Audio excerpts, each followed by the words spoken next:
2 accès piétons, accès direct à la cité des Chutes-la-Vie, mais aussi aux commerces et aux équipements municipaux. C'est un vote en assemblée générale au mois de juin dernier qui a mis le feu aux poudres. Il évoque des horaires limités pour la troisième et dernière voie d'accès à la cité. Conséquence, l'obligation pour les riverains d'emprunter des itinéraires jugés dangereux. Manon Legrand.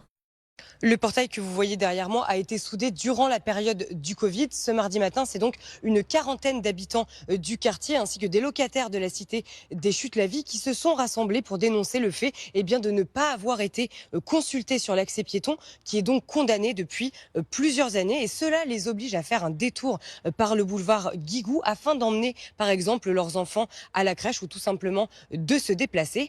Concrètement, ils doivent désormais faire un détour et arpenter des rues étroite et pentue, ce qui rend la circulation des piétons très dangereuse selon leurs témoignages. De l'autre côté du portail que vous voyez sur ces images se trouve notamment un centre municipal d'animation ainsi qu'un jardin et les habitants du quartier que j'ai pu croiser ne peuvent donc plus y accéder. Ils dénoncent une privation de leur liberté à circuler sur la voie publique. Écoutez.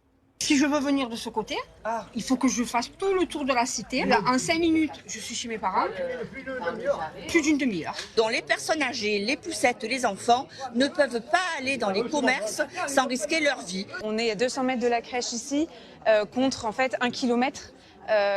Et en plus par un passage qui est hyper dangereux. Lors de la dernière assemblée générale, 22 propriétaires, dont Provence Métropole Logement, ont voté la fermeture d'une troisième voie. C'est le dernier accès piéton et voiture et il est situé avenue Alexandre Ribot, signe que la situation est en train de s'aggraver pour les riverains. Et pour tenter de faire changer les choses, une pétition a été lancée par le collectif des habitants des Chutes-la-Vie il y a de cela 10 jours. Déjà 400 signatures ont été récoltées. Les locataires vont également monter une association afin d'avoir un interlocuteur pour dialoguer avec le bailleur social. Et nous avons contacté le bailleur social Provence Métropole Logement. Il déclare que le vote de fermeture des 3 voies d'accès à la cité fait suite, je cite, à des dégradations et des actes d'incivilité commis par des personnes empruntant ces voies de circulation.